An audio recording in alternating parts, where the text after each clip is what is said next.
Howdy, guys, and welcome to night 10 of season 23 of Big Brother, and welcome to Cliff Notes from outside the Big Brother house. Oh, how the mighty have fallen. Yes, it's been an interesting evening. We're going to talk about all of that. But before we do, first of all, a big shout out to Alyssa. Today is her birthday. I know she's happy that she is still in the house. She survived the eviction Thursday night. She gets to celebrate her birthday inside. We had a whole committee that made a cake for her. They sung happy birthday. They celebrated as soon as it turned midnight. So happy birthday to Alyssa.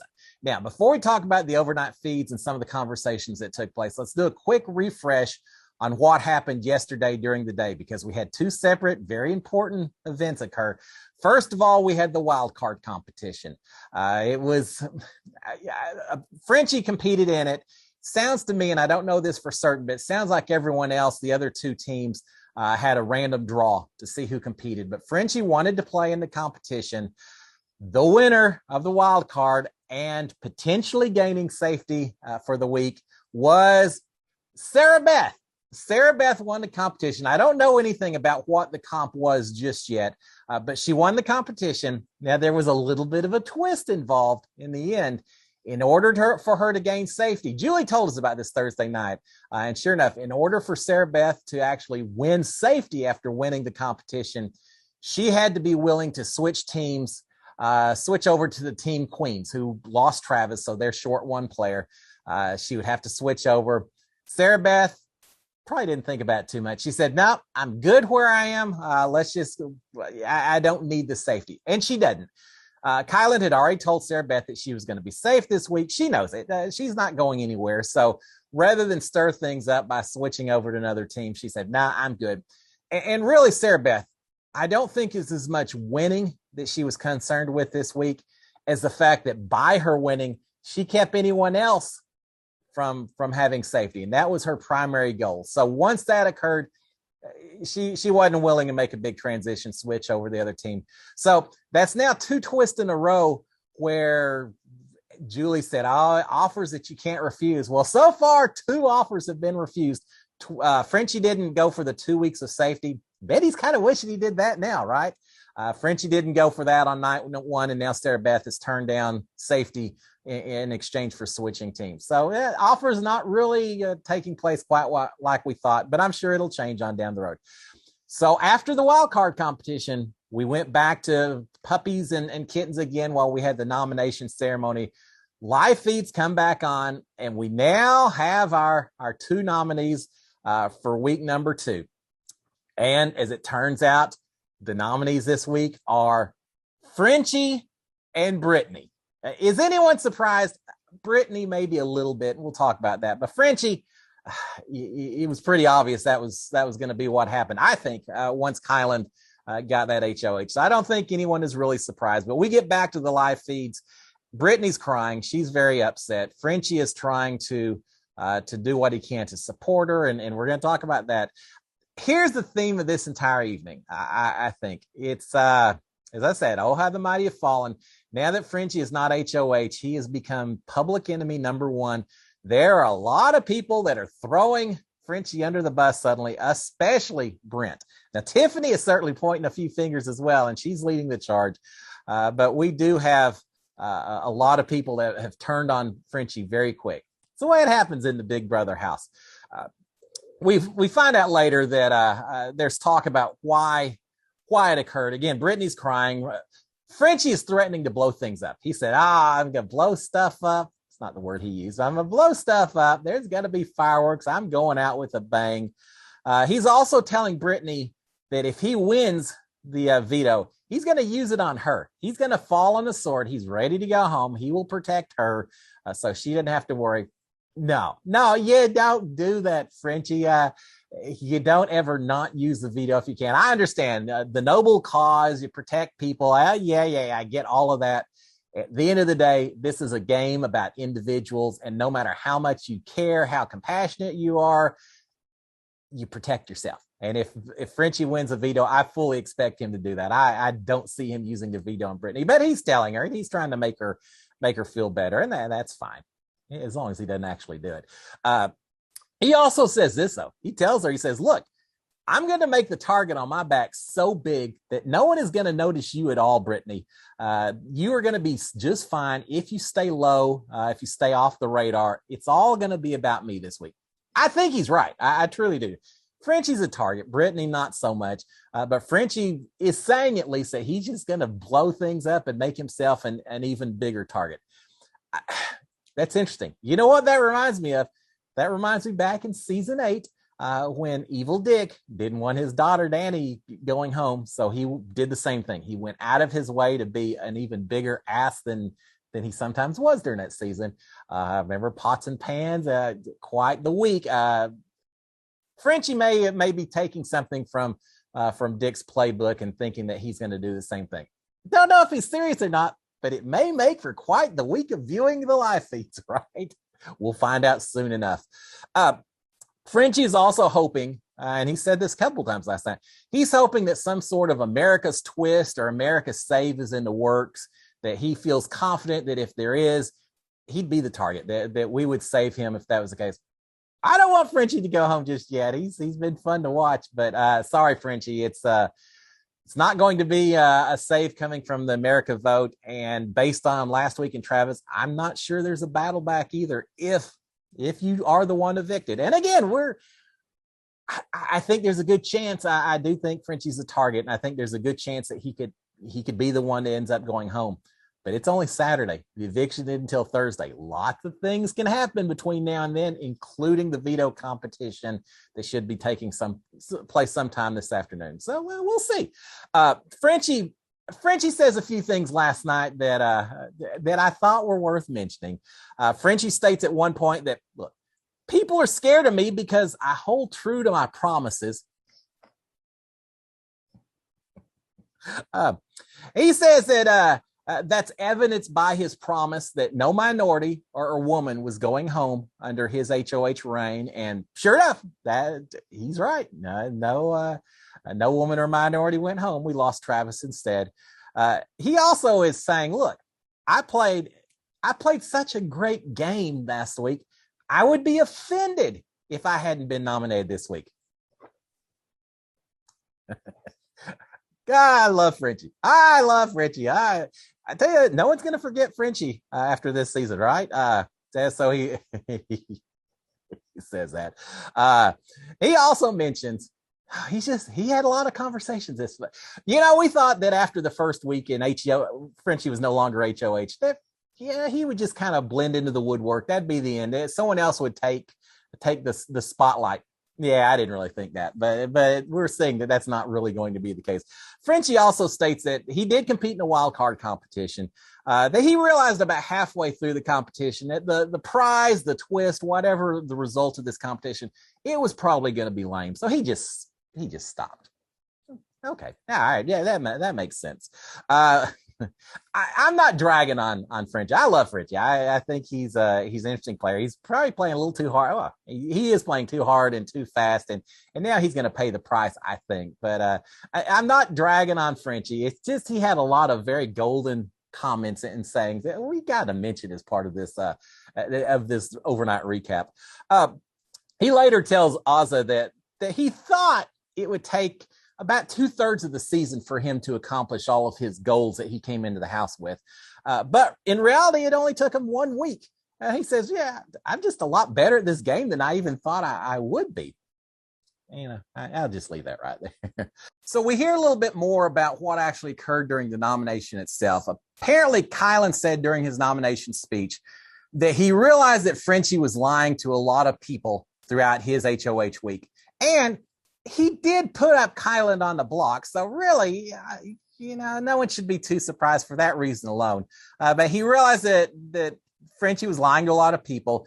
As far as Brittany, he said that really she was just up there because she was supporting Frenchie. She was a vote for Frenchie. Later, Kylan told Brittany that, hey, during all the one-on-ones I was having with everyone, you were the only person that didn't mention Frenchie's name as a potential nominee. And that he had heard that Brittany was kind of running things from the other side of the house. Well, no, she's not really running things. She's in a few little alliances and all of it. no, she's not the mastermind on the other side. But and I don't know if Kylan really believes that or he's just saying that because you're looking for reasons to justify why putting a person's up.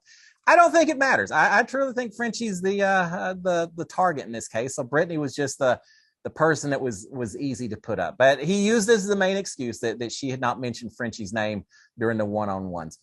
We've got Derek F talking quite a bit. Derek F is talking to Frenchie. He seems really upset, fairly upset that two of his teammates on Team Jokers were targeted. He's worried that he could be the back door if either one of them wins veto. And when he first said that, I thought, man, probably not. But as I think more about it, if you're looking for a pawn, then perhaps Derek F has a reason to be concerned. But he says that. At first, I wasn't really thinking that Derek F is as upset as he appears to be, that he was kind of playing it up a little bit for Frenchie's benefit.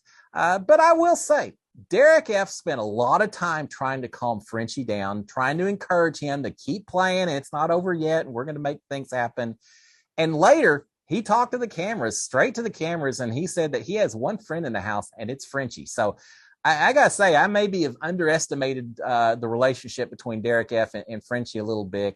And maybe underestimated Derek F a little bit as well. He is a little more loyal to Frenchie than I expected him to be. So that's kind of cool. I like Derek F. I truly do. We've got a couple of conversations. We've got Hannah and Derek F talking. Speaking of Derek F, the two of them are talking. Hannah's asking about a guy's alliance, and Derek's saying, man, I don't know anything about a guy's alliance. I don't have a clue. He kind of forgot about the Butchers, which is all guys. I guess they don't call it a guy's alliance, but it's all guys in the Butchers. But he doesn't let on that he knows anything about it. So he's keeping quiet about the alliances. Not necessarily the case with other people in the house. Frenchie has revealed the Slaughterhouse alliance to Claire and Tiffany. He's saying he doesn't care who knows. He had some choice words about the Slaughterhouse alliance yesterday. He doesn't care who knows about the alliance at this point. He's ready to blow them up. Later, he tells Sarah Beth about the Slaughterhouse as well. Now, she already knew, but he doesn't know that. He told her about the Slaughterhouse as well. And he says he's going after the Slaughterhouse, saying that they turned on him. He wants them all gone. Now, I did say a few days ago that I didn't think the Slaughterhouse alliance was a long-term alliance, that anyone really were too tight in there, and I thought it'd be gone much sooner rather than later. I stand by that. I absolutely believe that. So we've got that. Brittany and Derek X are in the indoor gym. Derek is saying, hey, I really didn't know who the noms were going to be. Brittany asked how tight he is with Kylan. He says, I don't know. I think I was, but I didn't know what was going to happen. But he does think that Kylan will not want to change the vetoes if Kylan wins the veto. And he kind of wants to honor what Kylan's doing. Kylan didn't put him up. He feels like he owes some loyalty to Kylan. And so he tells Brittany, he says, look, do not pick me. If you get house guest choice on the veto, don't pick me. And the implication is I can't guarantee I'll pull you off the block if I win veto. So please don't pick me, Brittany. I think she gets the message loud and clear. We've got Tiffany and Claire and Kylan talking. Tiffany is complaining that Derek F played dumb about the Slaughterhouse alliance. A lot of people asking Derek F about alliances, and he's not really giving a lot of information. So Tiffany's a little upset with him because of that. Now, Derek is playing a good social game. I said I really like Derek F as a player, as a person. He's playing a good social game, I think. But I am starting to see a few weak spots and divisions between him and some of the Cookout alliances and the Cookout Alliance and some other people. So we'll see. He's trying to be friendly to all, but some people are maybe picking up on that and perhaps not absolutely trusting him in terms of what he's saying and sincerity and all that. So we'll find out what happens. Frenchie talking to Azah, that he's kind of trying to go over his HOH and how things fell apart, or in his case, he thinks they went perfectly, but he's talking to Azah and he said, look, I considered taking Brent out in week 1, but then the Slaughterhouse would be on to me. They'd be upset about that. And if I did that, then they'd be coming after me, and Azah, you'd probably be right behind me. And I couldn't have that. I had to protect you, Azah. And so that's why I didn't put up Brent. I can't really follow that line of reasoning, but I didn't realize that Frenchie was so distrustful of the slaughterhouse last week. I thought he felt like they were golden till the end, and maybe now we're hearing that Frenchie never really trusted him to begin with. It was just out of necessity that he formed the group. Frenchie is saying that his legacy going forward in Big Brother is that he got out a white jock. I actually think that Frenchie's going to be remembered for a lot of other things before that. No one's going to forget about Frenchie, whether he goes home this week or he stays a full 86 days. We're not forgetting about Frenchie. And I don't think the primary legacy is going to be who he got out the first week. I think it has a little bit more to do with just the strategy and the way the game was played and all of that. He's been fun to watch. I'm not ready to see Frenchie go just yet because he has been so entertaining. And I am curious to see if could he just make it even more interesting as we go forward. Could his game evolve a little bit and we see a little bit of a redemption story? I don't know. Who knows what's going to happen when we talk about Frenchie and some of these other players this season. It's been a great season so far, right? Frenchie later says that he misses his kids, that if Big Brother let him leave right now, he probably would. No, Frenchie, don't do that. I respect people who play the game, regardless of whether you make good moves, you make bad moves, as long as you give it 100% and play the game. But how you act when times are bad, how you respond when the chips are down, that says a lot about you. And I would be incredibly disappointed if Frenchie or anyone else left this game without fighting to the absolute end. And I don't think he will. I think it's just talk on Frenchie's part. And listening to him going on and on all night long with this, woe is me, my game's over, I'm going to blow things up, I'm going to protect people I want to protect, but my game's over, I get it, I just want to get home and see my kids. I listen to all of this, and there's a big part of me that all I can think is, Frenchie, are you trying to recreate Dan's funeral? Remember, Dan did something similar in his season, a woe is me type deal. I just almost feel like Frenchie is trying to demonstrate or to suggest that he has given up, that he's got nothing left in the game. And I just think that he's thinking, I think the gears are spinning as he does it. I think there's a plan behind some of the comments that he's been making all night long. I don't know if it's going to work. I don't know that, but I feel like Frenchie is not nearly as given up as he is suggesting. It's part of a grand play, and he's going to fight to the very end. I think so. All right. So finally, with all that happened all night long, again, the main theme I think is that Frenchie suddenly now is not HOH. Everyone has turned against him. Frenchie's in trouble. He is the easy vote for everyone this week. No one's going to really want to distance themselves from the rest of the group by fighting too hard for Frenchie to try to save him. He's just the easy vote. So we've got a veto competition today. I truly think that Frenchie has to win that veto, and he's not going to use it on someone else. He better not.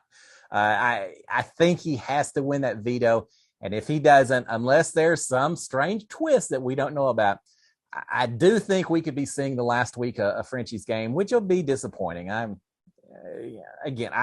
all for players that play hard, that bring the chaos, that bring the drama. And he has certainly done every one of those things, right? Love him or hate him, he has certainly done all of that. So we'll see what happens and expect the unexpected, right? Veto competition today. Until that is settled, no one needs to be making any assumptions about what might be happening going forward. But Frenchie ought to be careful. All right, guys, y'all have a fantastic weekend. Enjoy your Saturday. Enjoy the rest of the weekend. I will see y'all tomorrow. We'll talk a little bit more. We should know what happened to the veto competition, and then we can talk about where we may be headed from there. Y'all have a great one, guys. SKD 143. Cheers, my friends.